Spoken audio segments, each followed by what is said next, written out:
नहीं रहेगा, जहां तो काला पड़ जाएगा, जहां तो नीला हो जाएगा। टेंडरनेस, टेंडरनेस मतलब वो भी पिलपिला जैसा हो जाएगा, लेकिन जैसे हम उसको टच करेंगे उस विक्टिम को क्या है, दर्द महसूस होगी, जैसे पिक्चर में दिखाया गया है। नेक्स्ट, अभी हम डॉक्टर तो नहीं है बेटा, डॉक्टर हैं नहीं है, तो हम क्या दे सकते हैं, पीएचटी, प्री हॉस्पिटल ट्रीटमेंट, मतलब उस विक्टिम को हॉस्पिटल जाने से पहले जो हम ट्रीटमेंट दे देते हैं उसको बोलते हैं पीएचटी। तो इसका पीएचटी क्या होगा क्लोज वुंड का? सबसे पहले हम यूनिवर्सल प्रिकॉशन लेंगे। यूनिवर्सल प्रिकॉशन ये है कि हम अपने आप को सेव करेंगे।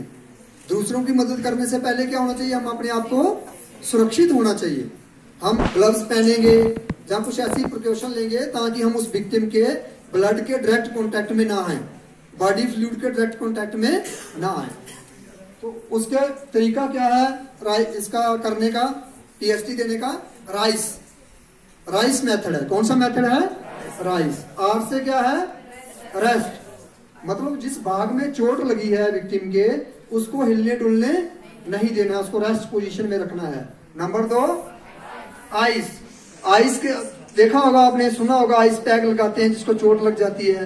तो उससे क्या होता है बेटा, जो हमारे अंदर के टिश्यू डैमेज हुए हैं, जहां से ब्लीडिंग हो रही है, वो क्या होते हैं, सिकुड़ते हैं और ब्लीडिंग होना क्या हो जाता है, बंद होता है। नेक्स्ट क्या है? कंप्रेस। उस जहां भाग को ब्लड हो रहा है, इंटरनल ब्लीडिंग हो रही है, उसको हम बांध देंगे थोड़ा दबा के, तो वो ब्लीडिंग क्या है, कुछ हद तक कम हो जाएगी। और नेक्स्ट क्या है? एलिवेट। क्या है? एलिवेट का मतलब ये है बेटा कि जो जैसे मानो कि किसी की टांग में चोट लग गई है, तो वो अभी ब्लड का सर्कुलेशन ज्यादा कहां जाएगा, नीचे जाएगा, क्योंकि टांग मेरी हार्ट लेवल से नीचे है। तो हार्ट का प्रेशर क्या है, ब्लड का नीचे रहेगा, तो वहां पे ब्लड ज्यादा फ्लो करेगा। तो अगर मैं ऐसे लिटा के उस विक्टिम को उसकी टांग को थोड़ा उठा दूंगा, इस हार्ट लेवल से ऊपर ले जाऊंगा, तो वहां पे क्या होगा, ब्लड का फ्लो क्या हो जाएगा, कम हो जाएगा। तो वहां ब्लड कम जाएगा तो उसका ब्लड वहां से वेस्टेज भी कम होगा, कम बहेगा जहां से टिश्यू डैमेज हुए हैं। ठीक है, तो ये राइस मेथड है जिससे हम क्लोज वुंड का पीएचडी कर सकते हैं। एक चीजें करके हमने क्या करना है, विक्टिम को जल्दी से जल्दी हॉस्पिटलाइज कर देना।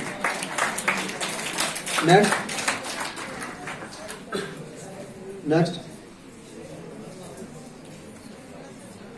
ये राइस मेथड है, ये पिक्चर के माध्यम से पहले रेस्ट दिखा रहा है, नेक्स्ट, फिर आइस पैक लगा रहा है, नेक्स्ट, उसको कंप्रेस कर रहा है, बांध रहा है, नेक्स्ट, एलिवेट कर दिया उसको, नेक्स्ट। ये थी क्लोज वुंड, मतलब जो क्लोज चोट लगी है, अंदरूनी चोट बोलते हैं जिसको हम। अभी है ओपन, जो बाहर दिखाई देती है। टाइप्स कितनी टाइप्स हैं, अलग अलग टाइप्स हैं। Scratches and aversion, laceration, irregular, penetration and puncture wound, oblation, amputation, crush injuries, gunshot wound, impelled object. ये सारे कौन से हैं? घाव, ओपन घाव हैं जो दिखाई देते हैं। तो अभी हम इनको एक एक करके देखेंगे। नेक्स्ट, अभी जो स्क्रैचेस होते हैं, नेक्स्ट, ये क्या करते हैं, खाली आउटर लेयर को ही क्या करते हैं, स्किन की डैमेज करते हैं, ज्यादा अंदर तक चोट इसकी नहीं आती लेकिन दिखाई देते हैं। नेक्स्ट, लेसरेशन, ये क्या होते हैं, कट होते हैं। ये क्या है, किसी हमारे जो सॉफ्ट टिश्यू हैं उनके ऊपर में जो प्रॉपर एक स्क्वेंस में कट लगे हों, जो रेगुलर भी हो सकते हैं, इरेगुलर भी हो सकते हैं। इस तरीके से जो कट हैं ये इनको बोलते हैं लेसरेशन। नेक्स्ट, नेक्स्ट, नेक्स्ट, ये क्या होते हैं, नेक्स्ट, ये विजिबल होते हैं, इनको हम देख सकते हैं। इनके अंदर में जो इनकी डेप्थ है उनका भी हम पता लगा सकते हैं कि घाव कितना गहराई तक है, कितना सीवियर है। ब्लीडिंग, इससे सीवियर ब्लीडिंग भी हो सकती है। सॉफ्ट टिश्यू के अंदर में अगर हमारी आर्टरीज कट जाती है बेटा, तो उसको फिर क्या है, ज्यादा ब्लीडिंग होने के चांसेस होते हैं। अभी पेनिट्रेशन एंड पंक्चर वुंड, क्या रोड आर पार चले जाना पेट के। नेक्स्ट, किसी के अंदर में घुस गया रोड एक्सीडेंट में ऐसी चीजें होती हैं। नेक्स्ट, ये पंक्चर वुंड है, अंदर घुसा है और फिर उसके बाद में बाहर निकल गया, उसको हम पंचर वुंड बोलते हैं। Next, oblation and amputation. क्या होता है? फ्लैप हो जाता है, स्किन क्या हो जाता है? छिल के फ्लैप हो जाता है। नेक्स्ट, एम्पुटेशन में होता है जो अंग हमारा कट के अलग हो जाता है, किसी भी विक्टिम का अंग को कट के अलग हो जाने से हम एम्पुटेशन बोलते हैं। Next, gun shot wound. ये गन शॉट वुंड है गोली का, जहां से गोली लगती है वहां पे छोटा घाव होता है और जहां से गोली निकलती है वहां घाव थोड़ा बड़ा हो जाता है। नेक्स्ट,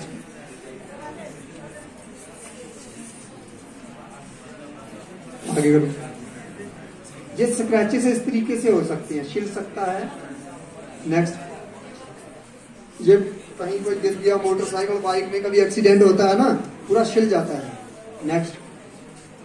नेक्स्ट, अभी क्रश इंजरी। अगर तो क्लोज वुंड है, क्रश हुआ, दबाव पड़ा है, स्किन फटा नहीं है, तो इस तरीके की इंजरी हो जाएगी। उसके अंदर में पानी भर जाएगा, जहां बॉडी फ्लूइड क्या हो जाता है? कलेक्ट हो जाता है एक जगह में। अगर ओपन होगी तो इस तरीके से हो जाएगा, पूरा फट जाएगा, क्रश हो जाएगा पूरे तरीके से। Next, impelled object. अब कोई भी ऑब्जेक्ट चुप के वहीं पे रह जाना, किसी भी ऑब्जेक्ट का क्या होना बेटा? वहीं पे चुप के उसने रह जाना, उसको बोलते हैं हम इम्पेल्ड ऑब्जेक्ट। नेक्स्ट, जैसे किसी की आंख में, कहीं पेट में, हाथ में। कभी कभी छोटे बच्चे क्या करते हैं, स्कूलों में पेंसिल को चुबा देते हैं। वो छोटे होते हैं, LKG UKG में पढ़ते हैं, भागते हैं, पेंसिल हाथ में लेके अचानक गिर जाते हैं। कई केस देखे हैं हमने ऐसे, किसी के इधर में लग जाता है, गाल में, कोई ऐसे कहीं हाथ में लगा लेता है, तो ये बहुत सारे केसेस होते हैं। नेक्स्ट, तो इन सभी का बेटा हम क्या करेंगे? PHT करेंगे, प्री हॉस्पिटल ट्रीटमेंट। उस विक्टिम को हॉस्पिटल जाने से पहले हम क्या करेंगे? उसको कुछ ट्रीटमेंट देंगे ताकि वो स्टेबल हो सके। उसमें हम क्या करेंगे? सबसे पहले वही है, यूनिवर्सल प्रिकॉशन तो लेंगे।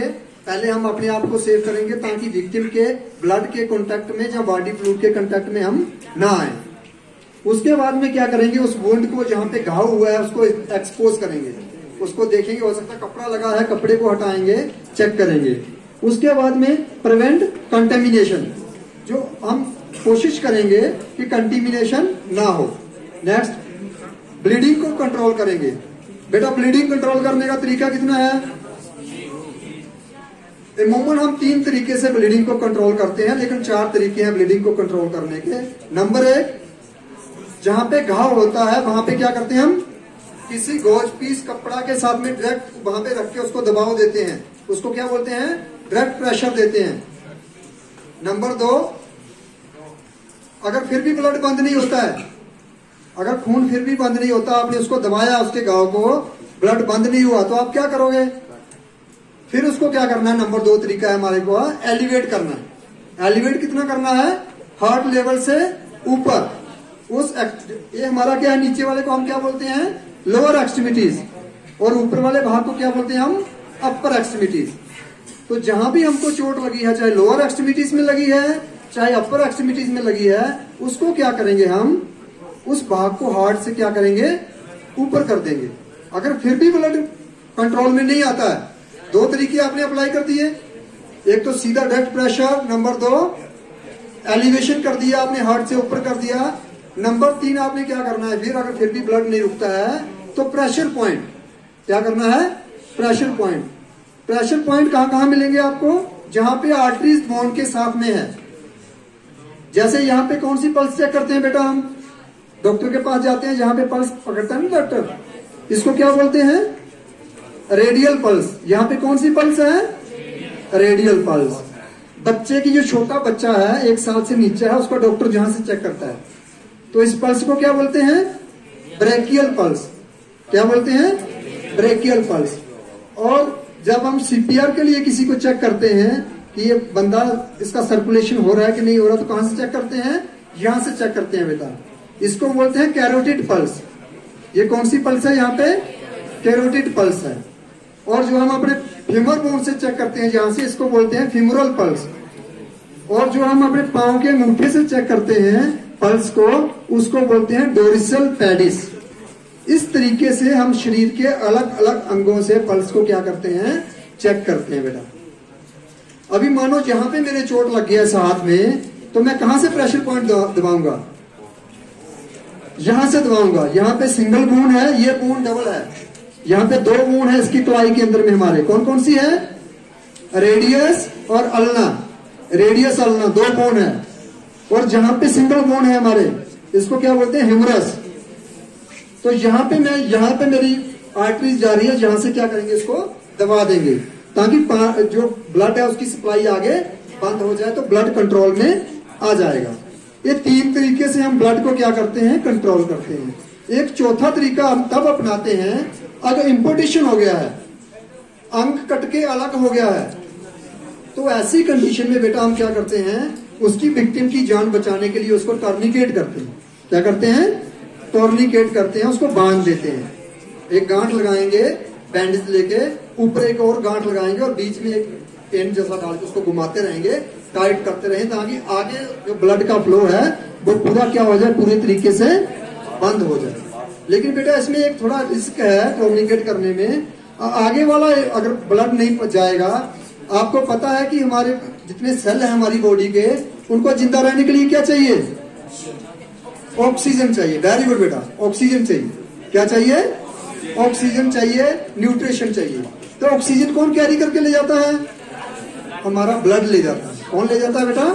ब्लड ले जाता है। जो हमारे ब्लड के अंदर में आरबीसी होता है ना, रेड ब्लड सेल, वो ऑक्सीजन को कैरी करके हमारी पूरी बॉडी के अंदर में पहुंचाता है।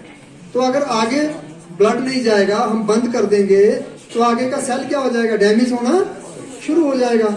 लेकिन अगर हमने 5 घंटे तक उसको टर्निकेट करके रखा और आगे का जो ब्लड था वो क्या हो जाएगा? टॉक्सिक हो जाएगा बेटा, वो जहरीला खून हो जाएगा। जैसे ही इस टर्निकेट को खोला जाएगा, उसके कांटेक्ट में आएगा, तो जो हमारा दूसरा खून है वो भी क्या हो जाएगा? जहरीला हो जाएगा। जैसे ही ब्लड हमारे हार्ट के कांटेक्ट में आएगा, तो बंदे को अटैक होकर उसकी मृत्यु हो जाएगी। हमने तो उसको बचाना था, लेकिन वो बंदा क्या हो गया? मर गया। तो इन चीजों का भी हम ध्यान में रखना है बेटा। ठीक है बेटा? हाँ, तो इस तरीके से 4 तरीके से हम ब्लड को क्या करते हैं? कंट्रोल करते हैं। चलो नेक्स्ट सीपीआर निकालो। सीपीआर वाला निकालो। टाइम हो गया, इनका टाइम थोड़ा है। ड्रेसिंग और बैंडेज 2 चीजें हैं कि एक ही है बेटा? ड्रेसिंग और बैंडेज बोलते हैं ना। अभी ड्रेसिंग और बैंडेज एक ही चीज है कि अलग अलग है? बेटा जी अलग अलग है। ठीक है, आपने सही बोला, अलग अलग है। जो ड्रेसिंग होता है बेटा, वो घाव को ढकने के लिए काम करता है। जहां घाव होता है उसके ऊपर में जो गोज पीस हम लगाते हैं, दवाई लगा के डॉक्टर लगाते हैं, उसको बोलते हैं ड्रेसिंग। वो घाव को, वुंड को कवर करता है, कंटामिनेशन होने से बचाता है। और उस ड्रेसिंग को होल्ड करने के लिए जो हम लपेटते हैं उसको बोलते हैं बैंडेज। ड्रेसिंग अलग है और बैंडेज अलग है। कंसेप्ट क्लियर है बेटा? गुड। अभी हम बात करेंगे सीपीआर की। सीपीआर क्या है? सीपीआर का फुल फॉर्म क्या है बेटा? बता दो। चलो ठीक है, मैं बताता हूं बेटा। सीपीआर का फुल फॉर्म है कार्डियो पुल्मोनरी रिसस्टिएशन। कार्डियो किसको बोलते हैं? हार्ट को। Very good. पल्मोनरी किसके रिलेटेड है? लंग्स। लंग्स को क्या बोलते हैं? पल्मोनरी। और रिसस्टिएशन क्या होता है बेटा? उसको दोबारा से जिंदा करना। हार्ट और लंग्स को दोबारा से जिंदा करने की कार्रवाई को हम क्या बोलते हैं? सीपीआर। हम अपना कोशिश करते हैं कि हम उनको क्या कर सके? दोबारा से रिवाइज कर सके। अभी सीपीआर अभी किसको देना है? सीपीआर जो डेथ पर विक्टिम है उसको देना है। अभी डेथ विक्टिम तो 2 दिन का भी हो सकता है, 1 दिन का भी हो सकता है, 10 घंटे का भी हो सकता है। तो हम किसको सीपीआर देंगे? पहले बेटा हमको पता चलना चाहिए कि जो विक्टिम डेथ हुआ है वो कितने समय तक का हुआ है। डेथ भी 2 प्रकार की होती है ना बेटा, आपको पता है? कौन कौन सी डेथ होती है? क्लिनिकल डेथ और बायोलॉजिकल डेथ। कौन कौन सी डेथ है बेटा? क्लिनिकल डेथ और बायोलॉजिकल डेथ। इधर वाले कुछ नहीं बोल रहे आप लोग। क्या कर रहे हो आप लोग? कोई ये लड़कियां पूरा पार्टिसिपेट कर रही हैं, आप लोग बिल्कुल कुछ हाँ ना कुछ नहीं। डेथ कितने प्रकार की होती है मैंने बताया? दो प्रकार की, कौन कौन सी? क्लिनिकल डेथ और बायोलॉजिकल डेथ। क्लिनिकल डेथ को हम कब कितने समय तक की डेथ को क्लिनिकल डेथ मानते हैं? जब कोई भी इंसान मर जाता है, उसके मरने से लेके 6 से 8 मिनट तक का जो समय होता है, उस डेथ को हम क्या बोलते हैं? Clinical death. क्लिनिकल डेथ क्यों बोलते हैं बेटा?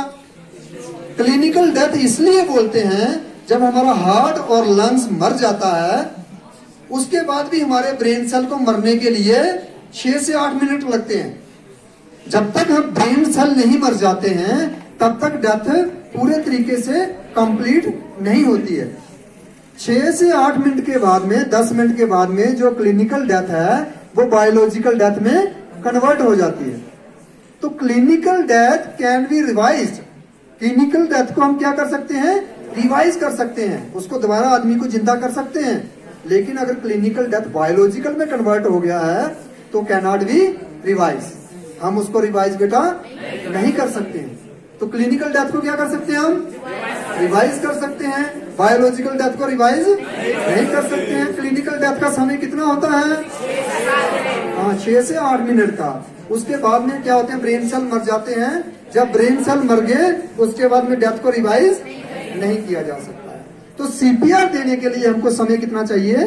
डेथ से 6 से 8 मिनट का समय है। उसके अंदर में अगर आप पहुंच जाते हो, जब घटना आपके सामने होती है, तो आप ये कार्रवाई करके कोशिश कर सकते हो।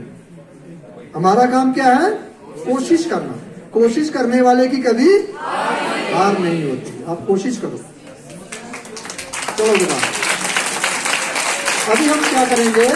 ये जो बताया है मैंने चीजें, सॉफ्ट टिश्यू इंजरी, सीपीआर, इसका डेमोन्स्ट्रेशन करेंगे हम। यहीं पे मैं अपना जो मेरी प्रेजेंटेशन है क्लोज करूंगा, क्योंकि आप लोगों का टाइम हो गया। मैं भी स्कूल में पढ़ता था, जब टाइम हो जाता है कोई भी पढ़ाई अच्छी नहीं लगती है। तो अभी हम थोड़ा सा डेमोन्स्ट्रेशन करेंगे और उसके बाद में फिर हम छुट्टी करेंगे। ठीक है बेटा? चलो।